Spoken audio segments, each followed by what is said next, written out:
Salam semangat rekan-rekan, bertemu lagi dengan saya. Kali ini pembahasan kita tentang koneksi antar materi, kesimpulan, dan refleksi modul 1.1 masih dengan saya, Desa Puturia Asparini SPD, CGP Angkatan 7 Kabupaten Karangasem.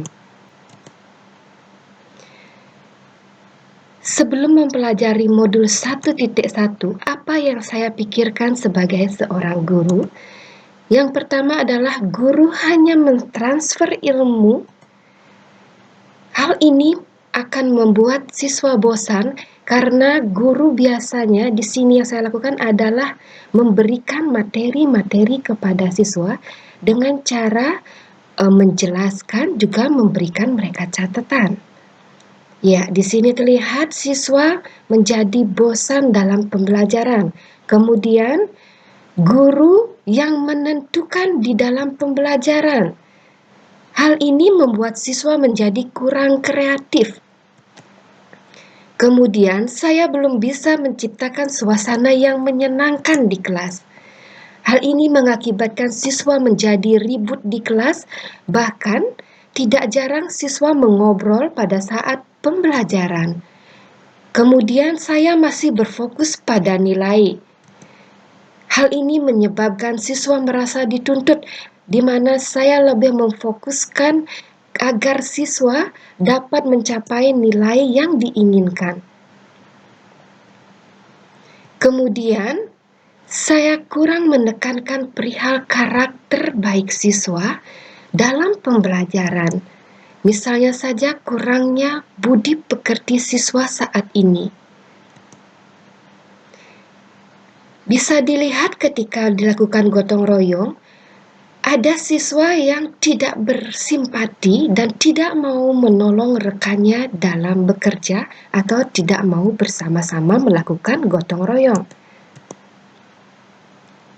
Kemudian, hal ini membuat saya memikirkan bagaimana cara berubah agar menjadi lebih baik. Di sini saya melakukan refleksi dan membuat kesimpulan tentang pemikiran Ki Hajar Dewantara. Yang pertama, menurut Ki Hajar Dewantara, pendidikan adalah menuntun.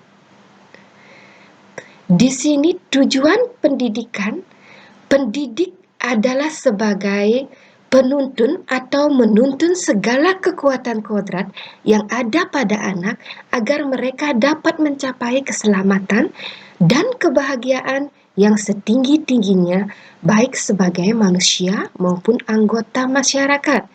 Di sini terdapat dua kodrat yang dimiliki oleh anak. Yang pertama adalah kodrat alam dan kodrat zaman. Apa itu kodrat alam?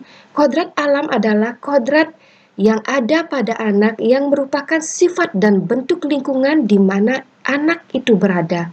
Setiap anak membawa sifat dan karakter masing-masing di mana pendidik tidak bisa menghapus sifat dasar tersebut.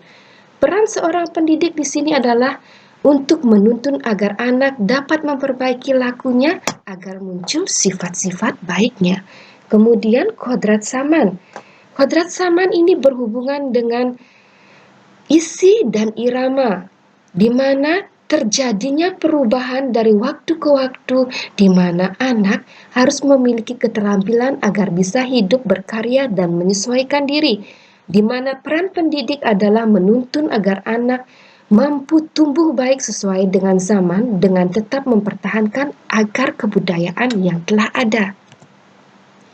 Kemudian, karena adanya kodrat alam dan kodrat zaman ini, maka Ki Hajar Dewantara mengibaratkan seorang pendidik adalah seorang petani atau tukang kebun kehidupan, di mana petani adalah seseorang yang menuntun tumbuhnya tanaman, memelihara tanaman, memperbaiki kondisi tanahnya, memberi pupuk, air, membasmi ulat-ulat dan jamur yang mengganggu hidup tanaman.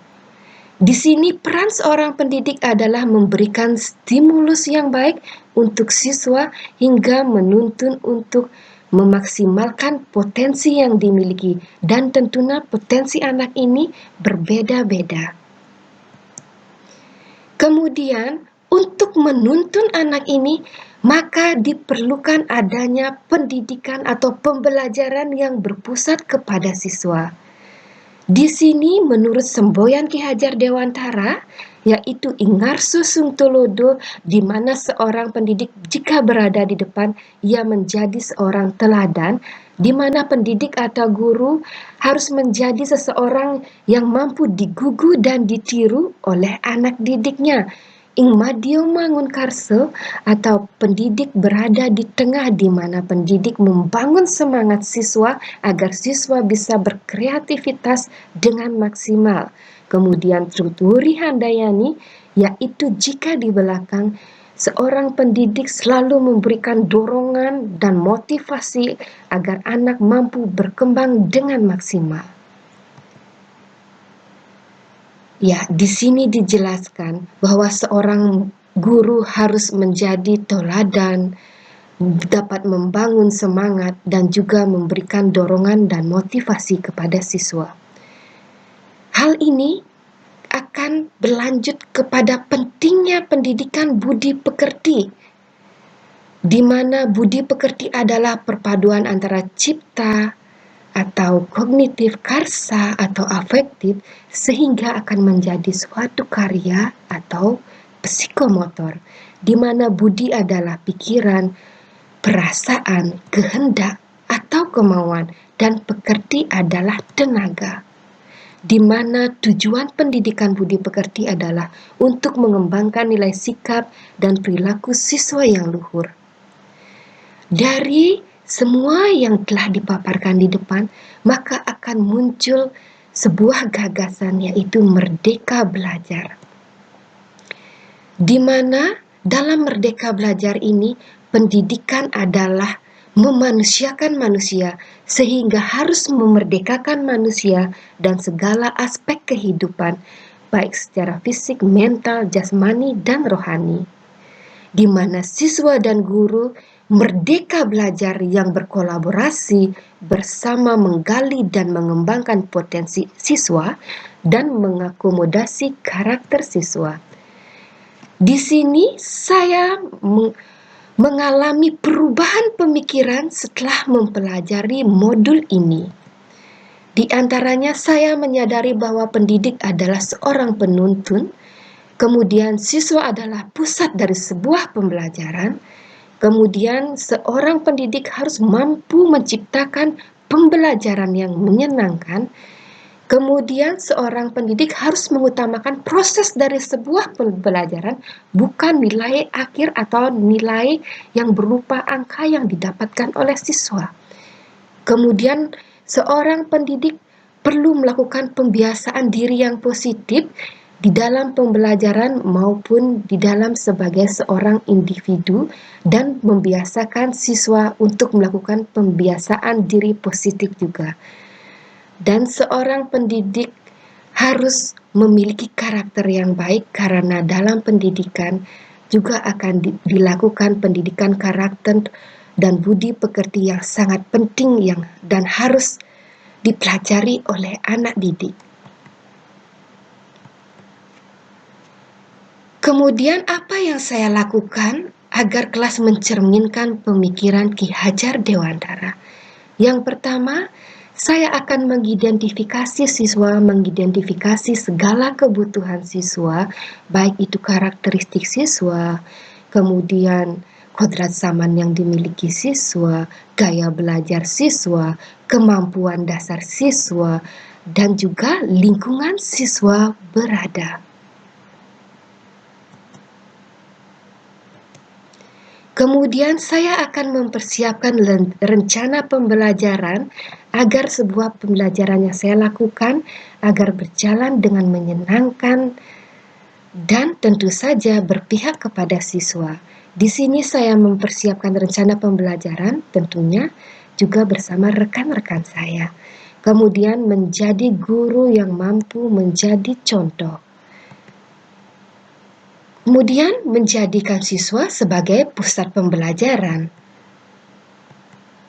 Memberikan penanaman karakter dan budi pekerti yang baik. Dan yang terakhir tentu saja agar melaksanakan Merdeka Belajar. Demikian pemaparan saya tentang koneksi antar materi, kesimpulan, dan refleksi modul 1.1. Semoga bisa menjadi dasar untuk saya dan rekan-rekan agar selalu dapat mengembangkan diri sebagai seorang guru yang profesional. Terima kasih dan sampai jumpa di pembahasan berikutnya.